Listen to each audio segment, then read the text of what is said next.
Hello. There surely have been a lot of live journals of late. I really wanted to read one, uh, but I couldn't find one that clicked. And I really wanted to have light, bouncy, happy energy. I'd love to say it's solstice and it's here and I feel great. I mean, I think I feel great, but there's still the sense of some kind of a weight, and I'm not sure what it is. I don't feel bad about it, but there's something. I have some friends going through some difficult things, and I know in my heart I take that journey with you. And but that's not going to pull me down. It doesn't work like that.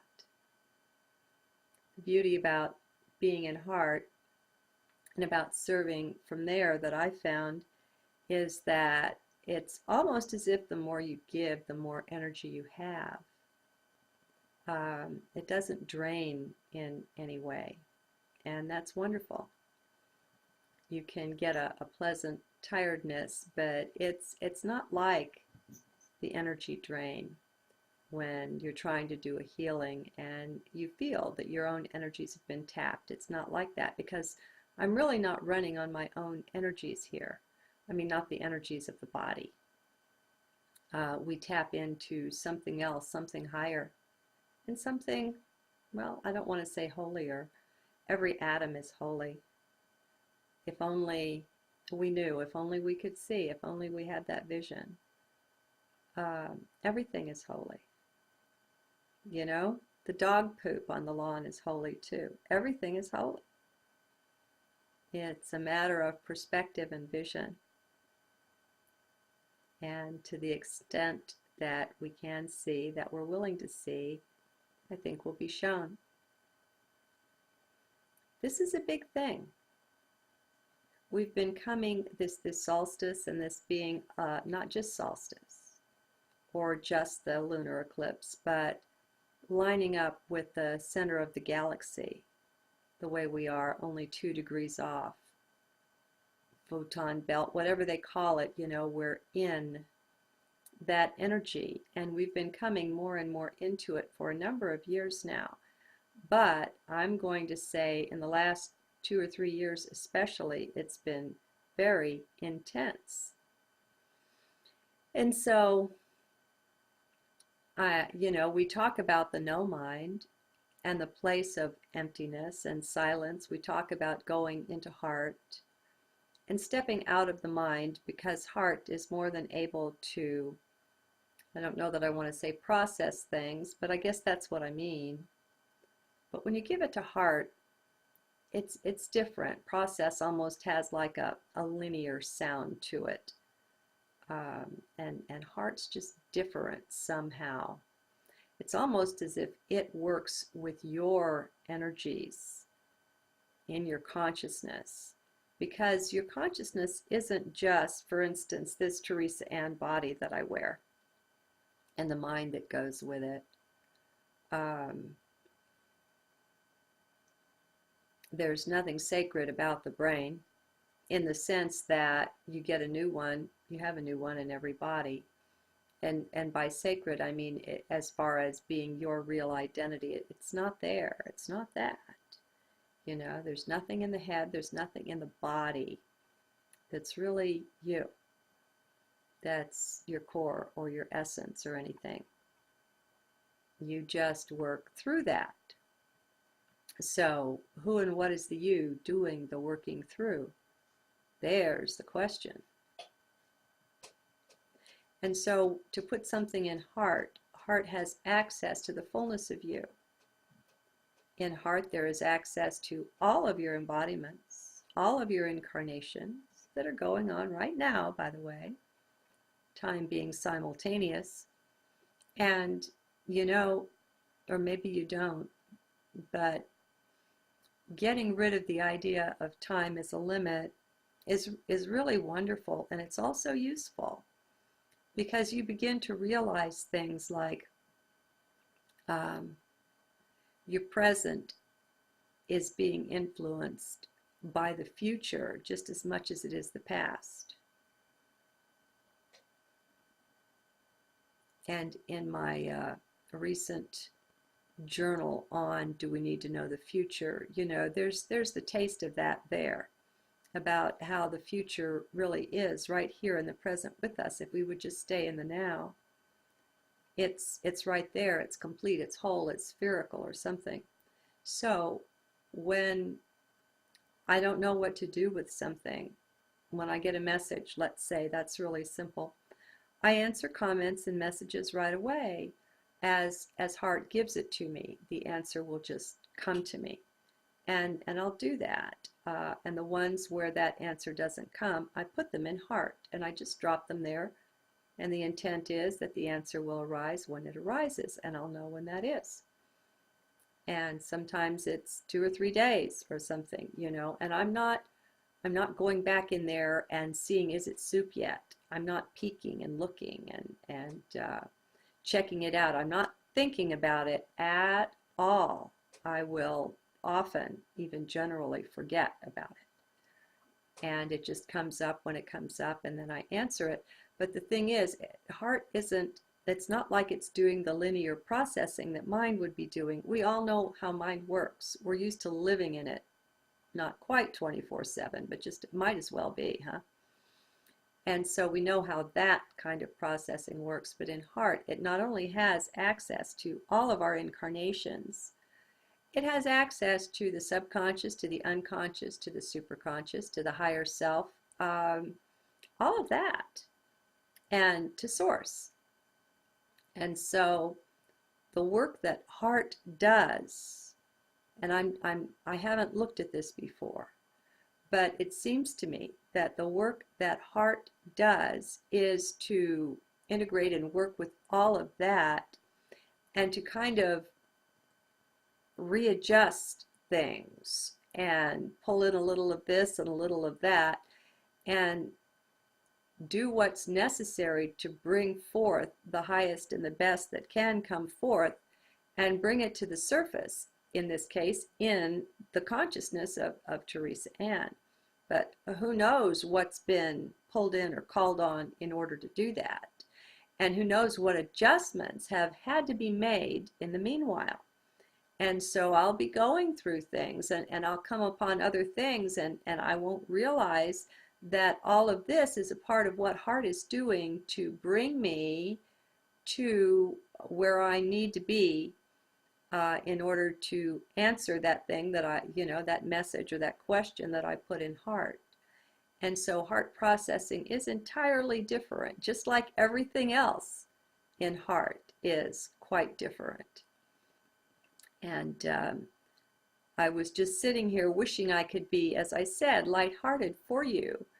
But right now, it's like there's a weight, almost a presence, a heaviness, but it's not a darkness. It's not a pain. It could even be light. I mean, light feels that way sometimes when you get an increase of intensity of light, or you come into the presence of a light being who is sufficiently bright. Sometimes it's not so comfortable, it doesn't necessarily feel really great. And I think a lot of times I know what this is. This is an adjustment. We've all received an increment of light, an increased increment of light. And this is just me processing mine in some way. Okay, I'll try that on. Right now, it feels okay. It feels right. Yeah. Interesting.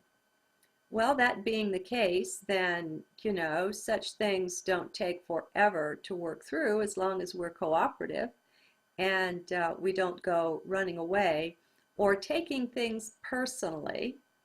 you know, thinking that we have personal failings and, oh, we're a screw up and we're just depressed again. We have to keep the mind out of it because the mind doesn't know diddly squat about the new world that we're entering, the new earth we're coming into. The mind is not qualified to make judgments of any kind on it. And so it's really best that we don't listen to whatever it has to say. And if we listen to it, that's okay too. Just don't believe it. You know, the only problem with thought is belief in thought. Other than that, thought is harmless. Okay, interesting. See, and I wouldn't get to know these things if I didn't journal them. I would have continued walking around with that feeling, but I wouldn't have had any of the resolution of coming that much closer to having an understanding and an itchy nose to having an understanding. And you see how it works. It's just like stream of consciousness writing. You know, you just flow. Only the biggest part of the trick is to stay away from the mind. And you have to really do a disconnect. Because at first we think, well, how can I think? How can I process things? How can any of that go on absent the mind? That doesn't make sense to me. Well, it can. That's all. It just can. You know, and you're not going to find out until you just do it.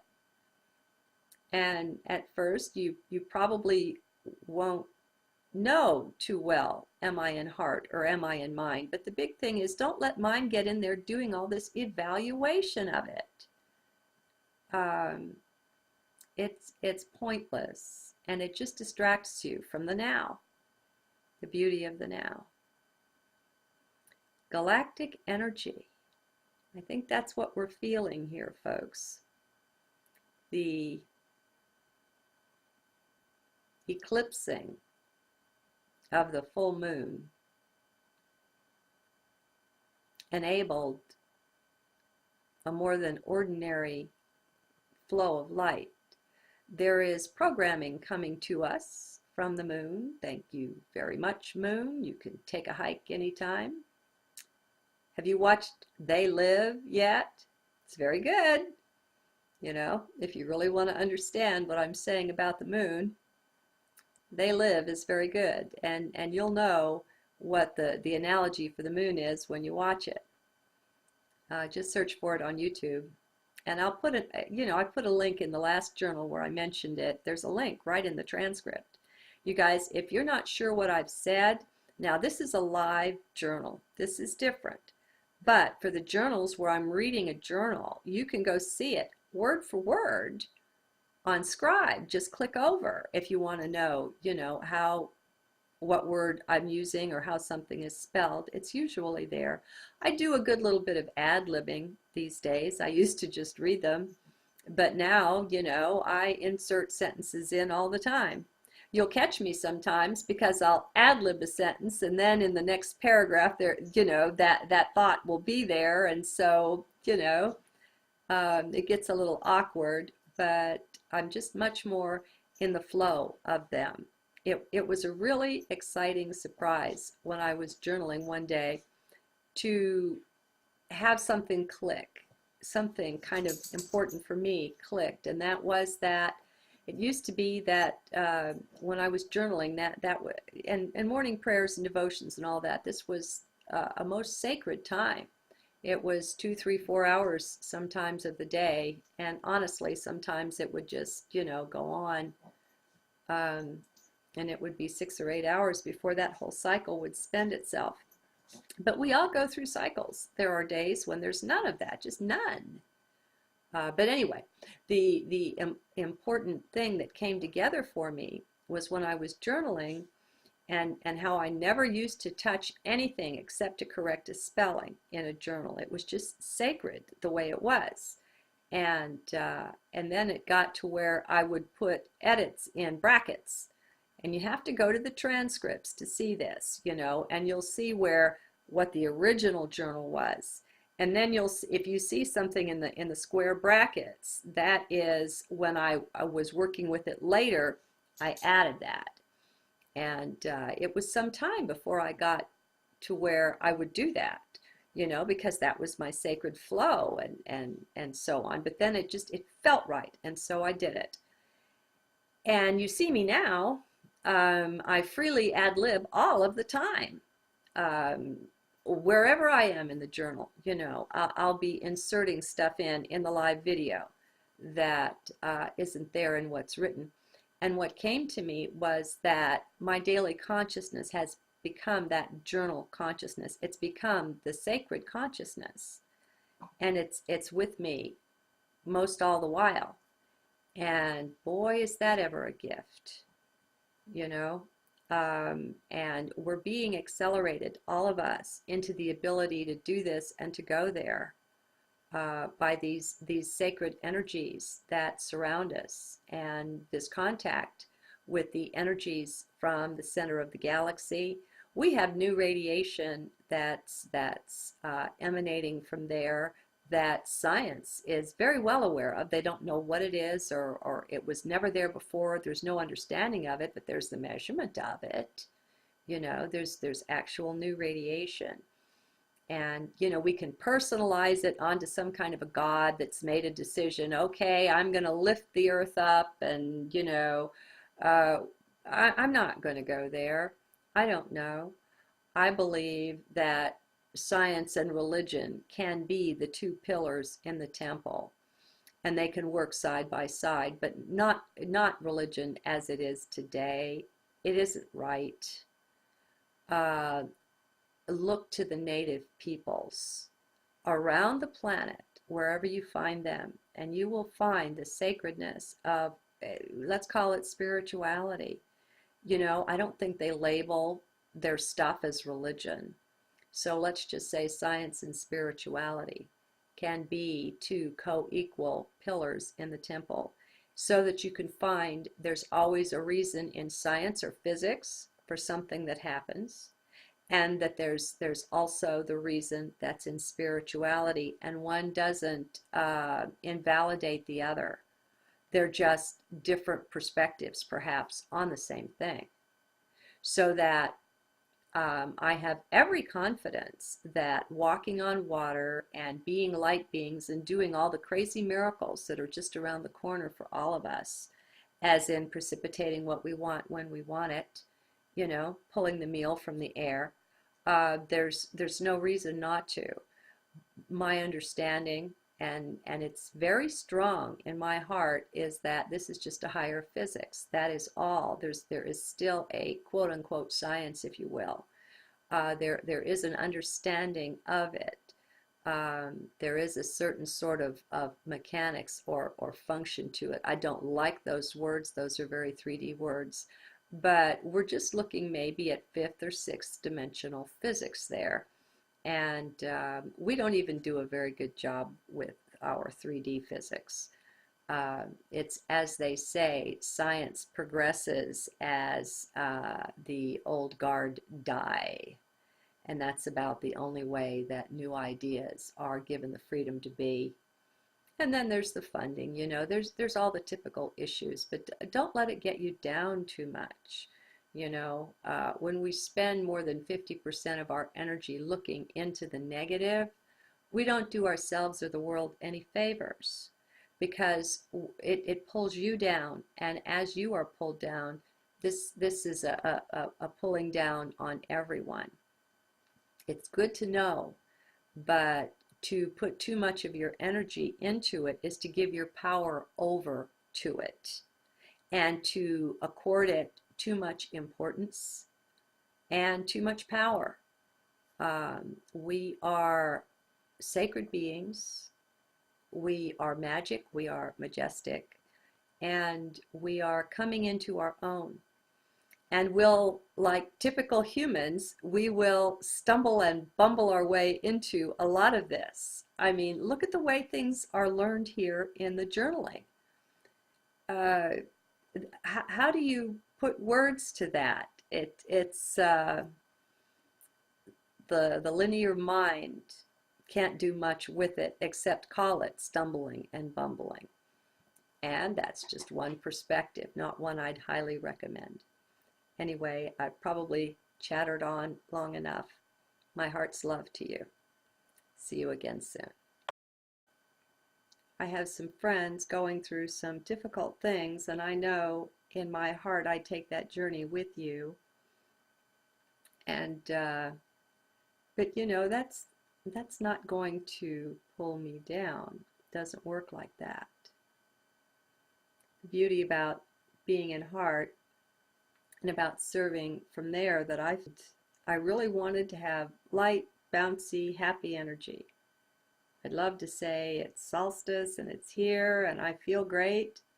I mean, I think I feel great, but there's still the sense of some kind of a weight, and I'm not sure what it is. I don't feel bad about it, but there's something. Well, that your own energies have been tapped. It's not like that because I'm really not running on my own energies here. I mean, not the energies of the body. We tap into something else, something higher, and something, well, I don't want to say holier. Every atom is holy. If only we knew, if only we could see, if only we had that vision. Hello. There surely have been a lot of live journals of late. I really wanted to read one, but I couldn't find one that, that clicked. And found is that it's almost as if the more you give, the more energy you have. It doesn't drain in any way, and that's wonderful. You can get a pleasant tiredness, but it's not like the energy drain when you're trying to do a healing and you feel